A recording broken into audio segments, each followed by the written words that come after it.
இன்றைய தியானம். ஆசா தன் தேவனாகிய கர்த்தரை நோக்கி கூப்பிட்டு, கர்த்தாவே, பலமுள்ளவனுக்காகிலும் பலனற்றவனுக்காகிலும் உதவி செய்கிறது உமக்கு லேசான காரியம். எங்கள் தேவனாகிய கர்த்தாவே, எங்களுக்கு துணை நில்லும். உம்மை சார்ந்து உம்முடைய நாமத்தில் ஏராளமான இந்த கூட்டத்திற்கு எதிராக வந்தோம்.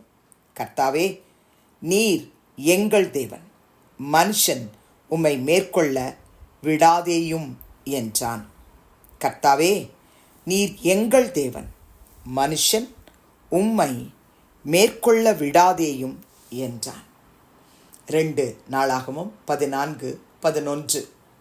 ஆண்டவரும் இரட்சகருமாகிய இயேசு கிறிஸ்துவின் நாமத்தினாலே இந்த காலை வேளையில இன்றைய தியான நிகழ்ச்சியின் வாயிலாக உங்கள் ஒவ்வொருவரையும் சந்திப்பதில் நான் கிறிஸ்துவுக்குள் மிக்க மகிழ்ச்சி அடைகிறேன். பிரியமானவர்களே, ஆசா தனக்கு விரோதமாக வந்திருக்கிற 10 லட்சம் ஜனங்களை பார்த்த உடனே, அந்த சேனையை பார்த்த உடனே பயந்துட்டார்.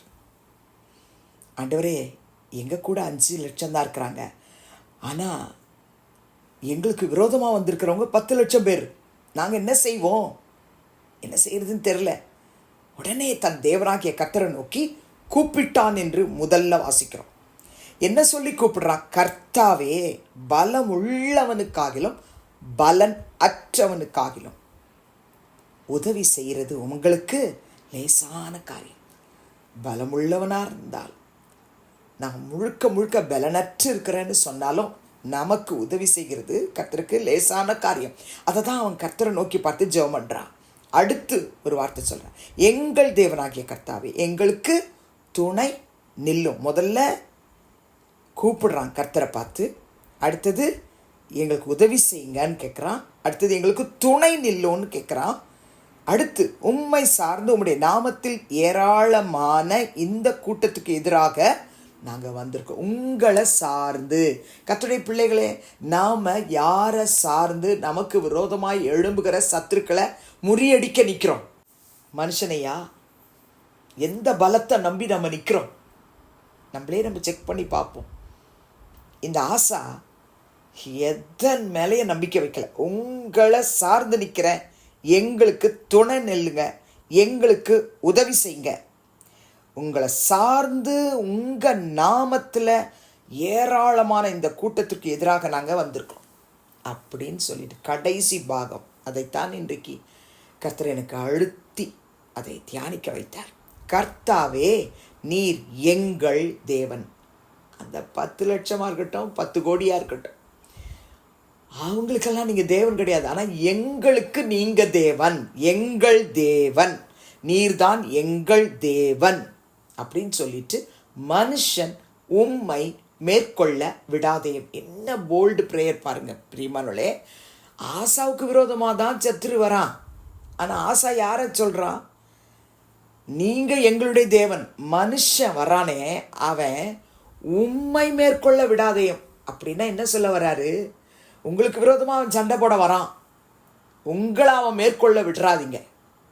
எங்களுக்கு விரோதமாக அவன் வரான்னு சொல்லலை, உங்களுக்கு விரோதமாக வரான். மனுஷன் உண்மை மேற்கொள்ள விடாதேயும். அவன் ஜெயித்ததுக்கு ஒரே காரணம், கர்த்தரை சார்ந்து கர்த்தர் மேலேயே காரியத்தை ஒப்படைச்சிட்டான். மனுஷன் உம்மை மேற்கொள்ள விடாதேயும். என் அன்பு சகோதர சகோதரிகளே, அவரை சார்ந்து நிற்கிற நமக்கு என்னைக்குமே ஜெயந்தான்.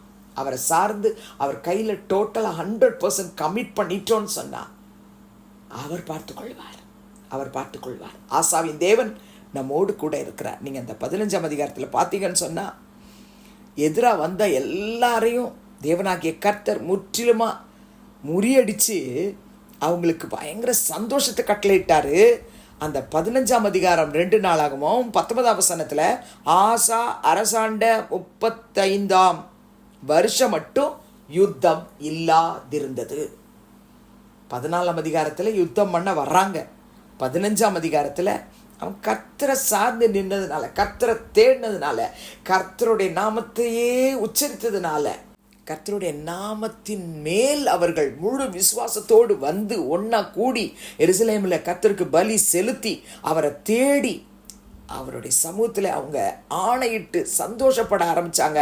கர்த்தரை தேடினதுனால கர்த்தர் அவங்களுக்கு இளைப்பாறுதலை கட்டளையிட்டார். இளைப்பாறுதலை கட்டளையிட்டார். என் அன்பு சகோதர சகோதரிகளே, அவன் வாழ்ந்த நாளளவும் அவன் அரசாண்ட 35ஆம் வருஷம் மட்டும் யுத்தம் இல்லாதிருந்தது. நம்ம வாழ்க்கையில் நம்ம எவ்வளோ யுத்தங்களை, உலகம், மாமிசம், பிசாசு தினந்தோறும் நம்மளுக்கு விரோதமாக வந்துக்கிட்டே இருக்கிறான். நாம் ஆண்டவரை சார்ந்து கொள்ளுவோம்.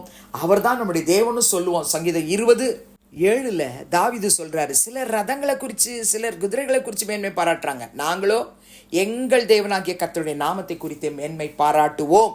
அதனால தான் 8:9 சொல்றாரு, அவங்கெல்லாம் முறிஞ்சு விழுந்தாங்க, நாங்களோ எழுந்து நிமிர்ந்து நிற்கிறோம். கர்த்தாவே எங்களை ரட்சியம், நாங்கள் கூப்பிடுற நாளில் ராஜாவே எங்களுக்கு செவி கொடுக்க சித்தமுள்ளவராயிருப்பீராக. கர்த்தருடைய பிள்ளைகளே, நம்ம சத்தத்தை கர்த்தர் கேட்பார். நாம் அவர் தான் நம்முடைய தேவன்றதுல தெளிவாக இருக்கணும். மனுஷன் உங்களை மேற்கொள்ள விடாதேன்னு எல்லாத்தையும் அவர் கையில் ஹேண்ட் ஓவர் பண்ணிட்டோன்னா அவர் யுத்தம் பண்ணுவார், நமக்கு இளைப்பாறுதலை கட்டளையிடுவார். நன்றி சொல்லி ஜெபிக்கலாமா? பரிசுத்தமுள்ள பிதாவே, இயேசுவின் நாமத்தில் உடைய சமூகத்துக்கு நாங்கள் வருகிறோம். 2 நாளாகவும் 14:11 ஆசா சொன்ன ஜெபத்தை நாங்களும் இந்த காலையிலே அறிக்கை இடுகிறோம், நாங்களும் ஜெபிக்கிறோம். எங்கள் தேவனாகிய கர்த்தாவே, எங்களுக்கு உதவி செய்கிறது உங்களுக்கு லேசான காரியம், எங்களுக்கு துணை நில்லும். நாங்கள் உங்களை சார்ந்து உங்கள் நாமத்தில் நிற்கிறோம். அப்பா, எங்களுக்கு விரோதமாக வருகிற கூட்டத்தாரை நாங்கள் பார்க்காதபடிக்கு உம்மையே நோக்கி பார்த்து உம்முடைய கரத்தில் எல்லாவற்றையும் அர்ப்பணித்து உம்மை ஸ்தோத்தரித்து துதித்து ஆராதித்து ஜீவபலியா எங்களை நாங்கள் அர்ப்பணித்து உம்முடைய சமூகத்திலே எங்கள் உடன்படிக்கையை காத்துக்கொள்ள எங்களுக்கு கிருபை தாரும். சுற்றிலும் எங்களுக்கு இளைப்பாறுதலை கட்டளையிட போறதுக்காய் ஸ்தோத்திரம்.